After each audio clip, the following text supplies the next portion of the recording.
Kerala state കർഷക തൊഴിലാളി union Nattika panchayat സമ്മേളനം നാട്ടിക സർവീസ് സഹകരണ ബാങ്കിൽ വെച്ച് നടന്നു. മുതിർന്ന കർഷക തൊഴിലാളി ചന്ദ്രൻ ചെമ്പിപ്പറമ്പിൽ പതാക ഉയർത്തി.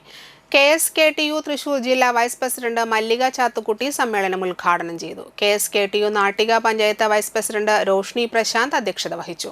സംഘാടക സമിതി treasurer MR Dineshan, Unnikkannan MB, KR Dasan, PV Radhakrishnan, KSKTU area secretary KC Sudha, KS Shanith, Santhosh K Rajan, Nattika local secretary KB Hamsa, Karshaka Sangham Nattika secretary Rajani Babu, Sreekumar, Thalikkulam block panchayat അംഗം TP സോമൻ എന്നിവർ സംസാരിച്ചു.